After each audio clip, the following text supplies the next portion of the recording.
ஜாழ்மண்ணில் முதலில் தடம் பதித்து பாரம்பரியத்துடன் கூடிய தரமான மலிவான பொருட்கள் எனவுக்கு அன்னீனாகா ஃபுட் சிட்டி.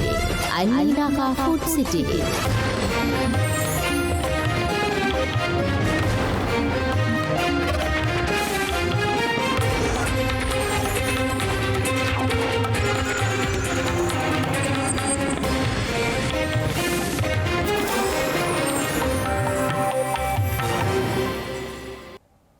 வணக்கம். இது ஐபிசி தமிழின் காலை நேர பிரதான செய்திகள். முதலில் தலைப்புச் செய்திகள். கண்ணீர் விட்டு அழுத பிள்ளையார் யாரையும் காட்டிக் கொடுக்கவில்லை எனவும் தெரிவிப்பு. விமான நிலையத்தில் கைது செய்யப்பட்ட துப்பாக்கிதாரி முக்கிய தகவல்கள் அம்பலம். யாழ்ப்பாணத்தில் மறைத்து வைத்திருந்த துப்பாக்கி மீட்பு, விசாரணைகள் ஆரம்பம். வாக்காளர் அட்டைகள் அஞ்சல் திணைக்களத்திடம் ஒப்படைப்பு, திட்டமிட்டவாறு தேர்தல் நடைபெறும் என அறிவிப்பு. அரசு உத்தியோகத்தரை தாக்கிய காவல்துறை, விசாரணைக்கு அழைத்த மனித உரிமைகள் ஆணைக்குழு. சூடானில் புதிய அரசாங்கத்தை அமைக்கும் துணை ராணுவ படைகள், வெளியான அறிவிப்பு. இனி தொடர்வது விரிவான செய்திகள். குற்றப்புலனாய்வு திணைக்களத்தின் விசாரணைகளின் போது தான் யார் மீதும் பழியை சுமத்தவில்லை அல்லது காட்டிக் கொடுப்புகளை செய்யவில்லை என ஸ்ரீலங்கா முன்னாள் ராஜாங்க அமைச்சர் பிள்ளையான் எனப்படும் சந்திரகாந்தன் தெரிவித்துள்ளார். தான் காட்டிக் கொடுத்ததாக கூறி பலர் கைது செய்யப்பட உள்ளதாக சமூக ஊடகங்களில் வெளிவந்த செய்திகள் தவறானவை என பிள்ளையான் அவரை பார்வையிட்ட சட்டத்தரணி உதய கம்மன்பிலவிடம் கூறியதாக தகவல்கள் வெளியாகியுள்ளன. கிழக்கு பல்கலைக்கழகத்தின் உபவேந்தர் பேராசிரியர் சி ரவீந்திரநாத்தை கடத்தி காணாமலாக்கிய சம்பவம் தொடர்பில் கைது செய்யப்பட்ட கிழக்கு மாகாண முன்னாள் முதலமைச்சர் பிள்ளையானை அவரின் சட்டத்தரணி உதய கம்மன்பில நேற்று சந்தித்து கலந்துரையாடினார். இதன்பொழுது அரசாங்கத்தின் பழிவாங்கல்கள் குறித்து பிள்ளையான் ஆழ்ந்த கவலையை கண்ணீருடன் வெளியிட்டு இலங்கை ஆட்சியாளர்கள் தன்னை நன்றாக பயன்படுத்திவிட்டு இப்போது கைவிட்டு விட்டார்கள் என்று கவலையுடன் தெரிவித்தார். குற்றப்புலனாய்வு திணைக்களத்தின் விசாரணைகள் குறித்தும் இப்போது எடுக்கப்பட்ட நடவடிக்கைகள் குறித்தும் கம்மன்பிலவுக்கு விளக்கமளித்த பிள்ளையான் அரச சாட்சியாளராக மாறி ஒப்புதல் வாக்குமூலம் அளிக்குமாறு தமக்கு அழுத்தங்கள் வழங்கப்படுவதாக தெரிவித்தார். கடத்தல் விவகாரம் தொடர்பில் தாம் கைது செய்யப்பட்ட போதிலும் தற்பொழுது உயிர்த்த ஞாயிறு தின தாக்குதல் சம்பவத்தை தன்னுடன் கோர்ப்பதற்கு விசாரணையாளர்கள் நடவடிக்கைகள் எடுத்து வருவதாகவும் உதய கம்மன்பிலவிடம் அவர் தெரிவித்தார். உயிர்த்த ஞாயிறு தின தாக்குதல் தொடர்பில் விசாரணை நடத்தப்பட்ட போதும் அது குறித்து தனக்கு எதுவும் தெரியாது என்று தான் கூறியதாக பிள்ளையான் தெரிவித்தார். அரசாங்கத்தின் விசாரணைகள் அரசியல் ரீதியாக மேற்கொள்ளப்படுவதாகவும் போர்க்காலத்தில் தன்னை நன்கு பயன்படுத்திய இதே தரப்பினர் தற்போது அரசியல் காரணங்களுக்காக தன்னை பழிவாங்குவதாகவும் இது தொடர்பில் ஜனநாயகத்தை விரும்பும் தரப்பினர் கவனம் செலுத்த வேண்டும் எனவும் அவர் கோரிக்கை விடுத்துள்ளார். தனது விசாரணை அறையில் உறங்குவதற்கு கூட ஒழுங்கான வசதிகள் இல்லை என்றும் தரையில் படுத்து உறங்க வேண்டிய நிலை இருப்பதாகவும் உதய கம்மன்பிலவிடம் பிள்ளையான் சுட்டிக்காட்டியுள்ளார். எவ்வாறாயினும் இந்த விவகாரம் குறித்து பிள்ளையானிடம் கேட்டு அறிந்து கொண்ட உதய கம்மன்பில இது தொடர்பில் அடுத்த கட்ட நடவடிக்கைகளை மேற்கொள்ள உள்ளதாக தெரிவித்தார். இலங்கை தமிழரசு கட்சிக்குள் 1000 பிரச்சனைகள் உள்ளதாக நாடாளுமன்ற உறுப்பினர் சிவஞானம் ஸ்ரீதரன் தெரிவித்துள்ளார். இலங்கை தமிழரசு கட்சியின் கரைச்சி பிரதேச சபையின் கல்மடு நகர வேட்பாளர் இ ஜோகநாதனை ஆதரித்து இடம்பெற்ற கூட்டத்தின் போதே அவர் இவ்வாறு கூறியுள்ளார். தனக்கு கட்சிக்குள் அழுத்தம் உள்ளது என்றும் அதை எதிர்கொண்டு இறுதி வரை போராடி வருவதாகவும் நாடாளுமன்ற உறுப்பினர் சிவஞானம் ஸ்ரீதரன் தெரிவித்துள்ளார். தன்னுடன் இருந்த பல பேருக்கு உள்ளூராட்சி தேர்தலுக்கான ஆசனம் வழங்கப்படவில்லை என்றும் இவற்றையெல்லாம் கடந்தும் கட்சியுடன் நிற்க வேண்டும், கட்சி வெல்ல வேண்டும், மக்கள் ஆணை திரும்ப கிடைக்க வேண்டும் என்பதற்காக கட்சியுடன் இணைந்து செயற்படுவதாகவும் கூறியுள்ளார். மேலும் சம உரிமை கொடுக்க போவதாக அமைச்சர் விஜிதகேர தமிழில் பேசியமை ஏமாற்று நாடகம் எனவும் அவர் கூறியுள்ளார். பட்டளந்த படுகொலைக்கு நீதி கோரி அதன் விசாரணை அறிக்கையை நாடாளுமன்றத்திற்கு அரசாங்கம் சமர்ப்பித்துள்ளதாகவும் அவர் தெரிவித்துள்ளார். ஆனால் கற்றுக்கொண்ட பாடங்கள் மற்றும் நல்லிணக்க ஆணைக்குழுவின் அறிக்கை கிடப்பில் போடப்பட்டுள்ளதாகவும் கூறியுள்ளார். சமூக ஊடகங்களில் தன்னை குறிவைத்து பரவும் போலி செய்திகள் குறித்து ஸ்ரீலங்காவின் பிரதியமைச்சர் சத்துரங்க அபிசிங்க காவல் நிலையத்தில் முறைப்பாடு செய்துள்ளார். சமூக ஊடகங்களில் தன்னை குறித்து தவறான தகவல் பிரச்சாரம் வேண்டுமென்று முன்னெடுக்கப்பட்டுள்ளதாக ஸ்ரீலங்காவின் பிரதியமைச்சர் சத்துரங்க அபேசிங்க தெரிவித்தார். பல ஆண்டுகளாக மக்கள் ஜேவிபி தலைவர்களை சேறு பூசி தாக்கியதாகவும் 2021 ஆண்டு முதல் தங்களை போன்ற புதியவர்களை இழிவுபடுத்தவும் முயன்றனர் எனவும் அவர் கூறினார். எனினும் இறுதியில் மக்கள் தங்கள் பதிலை கொடுத்ததுடன் ஊழல் ஒட்டுண்ணிகளால் வழிநடத்தப்படும் அரசியலின் சகாப்தம் முடிவுக்கு வந்துவிட்டதாகவும் அவர் தெரிவித்தார். இனிமேல் இந்த நாட்டில் அரசியல் நம்மை விடவும் சிறப்பாக கொள்கைகளை நிலைநிறுத்தும் படித்த படித்த புத்திசாலி நபர்களால் செய்யப்படும் என்றும் அவர் கூறியுள்ளார். மேலும் சில சமூக ஊடக பக்கங்கள் பணத்தை துரத்திக் கொண்டிருக்கும் அதே வேளையில் இதுபோன்ற நடவடிக்கைகள் குறித்து பொதுமக்களின் விழிப்புணர்வு அவர்களின் கடமைகளை எளிதாக்க உதவும் என்றும் அவர் தெரிவித்துள்ளார்.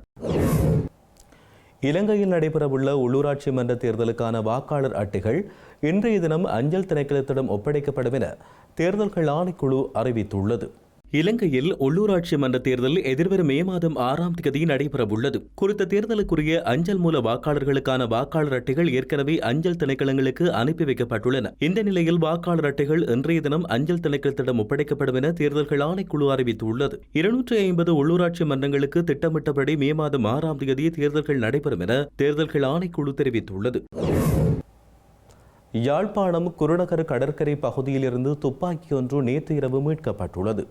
யாழ்ப்பாண மாவட்ட குற்றத்தடுப்பு பிரிவு காவல்துறையினருக்கு கிடைத்த ரகசிய தகவலுக்கு அமைய நடத்தப்பட்ட சோதனையில் T56 ரக துப்பாக்கி ஒன்று மீட்கப்பட்டுள்ளது. கைப்பற்றப்பட்டுள்ள துப்பாக்கி பாவிக்கக்கூடிய நிலையில் இருப்பதாக காவல்துறையினர் தெரிவிக்கின்றனர். இது தொடர்பில் எவரும் கைது செய்யப்படாத நிலையில் விசாரணைகளை ஆரம்பித்துள்ள யாழ்ப்பாண காவல்துறையினர் கைப்பற்றப்பட்ட துப்பாக்கியை யாழ்ப்பாணம் நீதவான் நீதிமன்றத்தில் பாரப்படுத்த நடவடிக்கை எடுத்துள்ளனர்.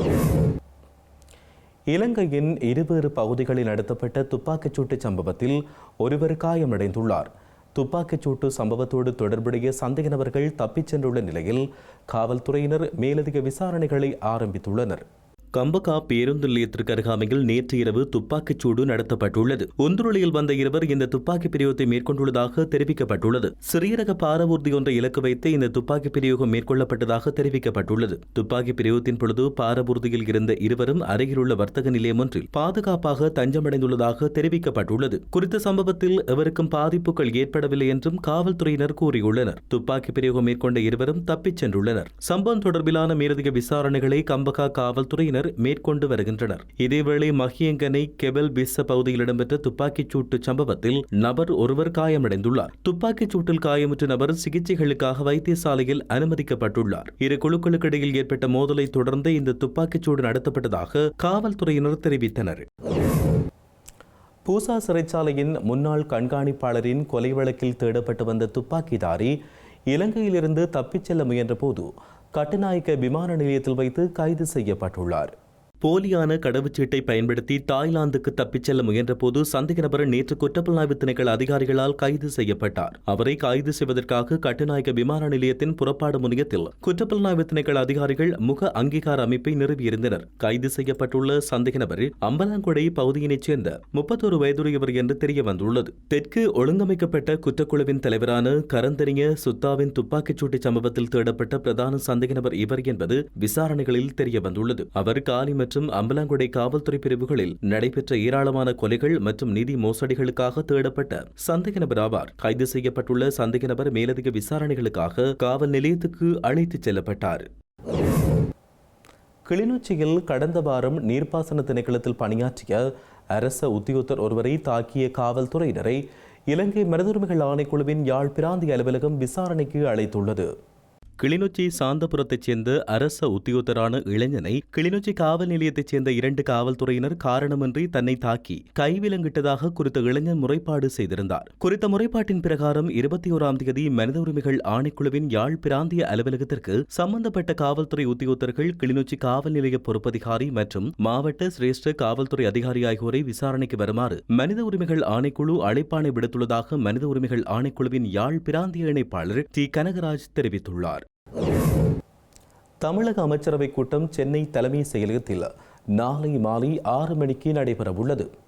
தமிழக முதல்வர் மு.க.ஸ்டாலின் தலைமையில் நடக்கும் அமைச்சரவை கூட்டத்தில் பல்கலைகளுக்கான துணைவேந்தர்கள் நியமனம் குறித்து ஆலோசிக்கப்பட உள்ளது. தமிழக சட்டசபையில் நிறைவேற்றி அனுப்பிய பல்கலைக்கழக துணைவேந்தர்கள் நியமனம் தொடர்பான 10 சட்டமூலங்களுக்கு உச்சநீதிமன்றம் அனுமதி அளித்துள்ளது. பல்கலைக்கழக துணைவேந்தர்கள் நியமனத்தில் ஆளுநருக்கான அதிகாரத்தையும் மாநில அரசுக்கு மாற்றியுள்ளது. இதனையடுத்து அனைத்து பல்கலைக்கழக துணைவேந்தர்கள் பதிவாளர்கள் பங்கேற்கும் ஆலோசனைக் கூட்டம் இன்று மாலை முதல்வர் தலைமையில் நடைபெறவுள்ளது. அதில் எடுக்கப்படுகின்ற முடிவுகளுக்கு அனுமதி பெறுவதற்காக நாளை அமைச்சரவை கூட உள்ளது. சட்டசபை கூட்டத்தொடர் நடைபெறும் சூழ்நிலையில் அமைச்சரவை கூட்டம் நடப்பது முக்கியத்துவம் வாய்ந்ததாக கருதப்படுகிறது. சூடானின் துணை ராணுவ படைகள் நாட்டின் ஆயுதப்படைகளுக்கு போட்டியாக ஒரு அரசாங்கத்தை அமைப்பதாக அறிவித்துள்ளன. 2 ஆண்டுகள் சூடானில் நடைபெற்று வரும் போர் மிகப்பெரிய மனிதாபிமான நெருக்கடியாக அங்கு மாறியுள்ளது. இந்த போரினால் 15,000க்கும் மேற்பட்ட உயிர்கள் பலியாகியுள்ளதோடு 12 மில்லியனுக்கும் அதிகமான மக்கள் இடம்பெயர்ந்துள்ளனர். இந்த நிலையில் விரைவு ஆதரவு படைகளின் தலைவர் முகமது ஹம்தான் இந்த குழு சூடானுக்கு ஒரு யதார்த்தமான எதிர்காலத்தை உருவாக்குவதாக கூறியுள்ளார். சூடானில் இடம்பெற்று வரும் மோதலின் 2ஆம் ஆண்டு நிறைவை குறிக்கும் வகையில் லண்டனில் இடம்பெற்ற கூட்டத்தில் அவர் இதனை கூறியுள்ளார். தனிநபர்களால் ஆளப்படும் ஒரு அரசை அல்லது என்றும் ஒரு சட்டத்தின் அரசை கட்டமைத்து வருவதாகவும் அவர் கூறியுள்ளார். ஆதிக்கத்தை நாடவில்லை என்றும் ஆனால் ஒற்றுமையை நாடுவதாகவும் அவர் கூறினார். எந்த ஒரு பழங்குடியினரோ பிராந்தியமோ அல்லது மதமோ சூடானிய அடையாளத்தின் மீது ஏகபோக உரிமையை கொண்டிருக்கவில்லை என்றும் அவர் இதன் பொழுது தெரிவித்தார். செய்திகளின் நிறைவாக இனி மீண்டும் தலைப்புச் செய்திகள்.